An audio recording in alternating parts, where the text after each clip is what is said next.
Depuis 14 années, pour la première fois, en retard. Oui, c'est fou. Genre, je suis mis en retard. Vertuchou. Ah? Par une visite assez inopportune. Ah oui. Quelque fâcheux? Cousine, c'était une fâcheuse. Vous l'avez renvoyé? Oui. J'ai dit, excusez-moi, mais c'est aujourd'hui samedi, jour où je dois me rendre à certaines demeures. Rien ne m'y fait manquer. Repasser dans une heure. Eh bien, cette personne attendra pour vous voir. Je ne vous laisse pas partir avant ce soir. Peut-être un peu plus tôt faudra-t-il que je parte. Vous ne taquinez pas Sœur Marthe? Si. Sœur Marthe, approchez. Aux yeux toujours baissés. Mais... Oh, Je n'ai rien. Hier, j'ai fait gras. je sais. C'est pour cela qu'il est si pâle. Au réfectoire, vous viendrez tout à l'heure. Je vous ferai boire un grand bol de bouillon. Vous viendrez? Oui, oui, oui. Vous êtes un peu raisonnable aujourd'hui. Elle essaie de vous convertir. Oh, je m'en garde. Tiens, c'est vrai. Vous, toujours si saintement bavarde. Les feuilles. Elles sont d'un beau Vénitien. Regardez-les tomber. Comme elles tombent bien. Dans ce trajet si court de la branche à la terre. Comme elles savent mettre une beauté dernière. Et malgré leur terreur de pourrir sur le sol, veulent que cette chute ait la grâce d'un vol. Mélancolique? Vous? Mais pas du tout. Roxane. Allons laisser tomber les feuilles de platane. Et racontez un peu ce qu'il y a de neuf. Ma gazette? Voici. Ah. Samedi 19. Ayant mangé 8 fois du résiné de 7, le roi fut pris de fièvre.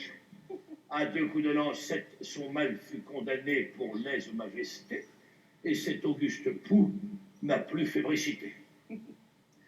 Au grand bal chez la reine, on a brûlé dimanche 763 flambeaux de cire blanche. Lundi, rien. Ligdamir a changé d'amant. Mardi, toute la cour est à Fontainebleau. Mercredi, la Monglade dit au comte de Fiesque. Non. Jeudi, Moissini, reine de France, ou presque. Le 25, la Monglade à de Fiesque dit oui. Et samedi 26,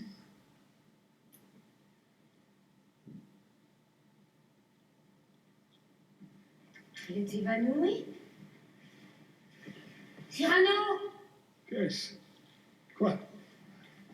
Voilà, je vous assure, ce n'est rien. C'est moi. Pourtant, C'est ma blessure d'Arras qui, quelquefois, vous savez. pauvre ami. Mais ce n'est rien, cela va finir.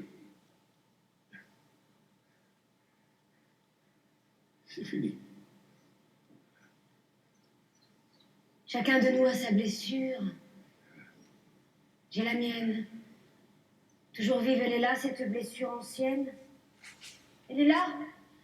Sous la lettre au papier jaunissant, l'on peut voir encore des larmes et du sang. Sa lettre. N'aviez-vous pas dit qu'un jour, peut-être, vous me la feriez lire? Ah, vous voulez? Sa lettre? Oui, je veux. Aujourd'hui.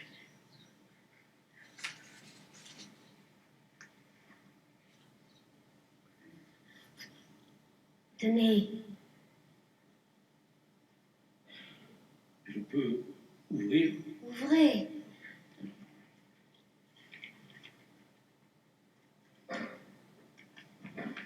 Lisez. Roxane, adieu, je vais mourir. Tout haut. C'est pour ce soir, je crois, ma bien-aimée. J'ai l'âme lourde encore d'amour inexprimé, et je meurs. Jamais plus, jamais mes yeux grisés mes regards, dont c'était Comme vous la lisez, sa lettre? les frémissantes fêtes, ne baiseront au vol les gestes que vous faites. J'en vois un petit qui vous est familier pour toucher votre front, et je voudrais crier, Comme vous la lisez, cette lettre? et je crie adieu, Vous la lisez ma chère, ma chérie, mon trésor, d'une voix, mon amour. d'une voix, mais que je n'entends pas pour la première fois. Mon cœur ne vous quittera jamais une seconde.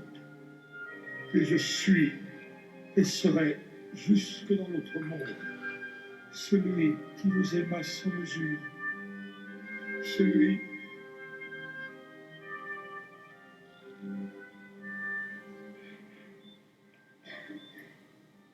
Comment pouvez-vous lire à présent, il fait nuit?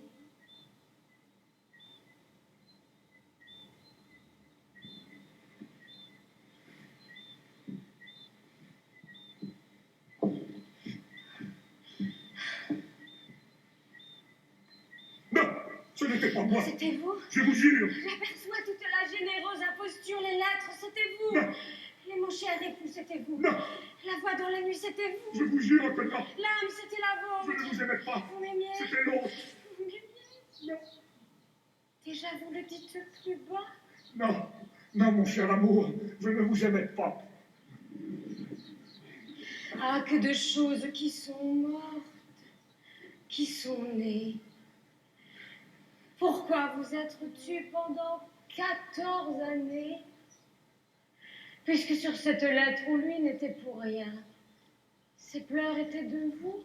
Ce sang était le sien. Alors pourquoi laisser ce sublime silence se briser aujourd'hui? Pourquoi? Quelle imprudence!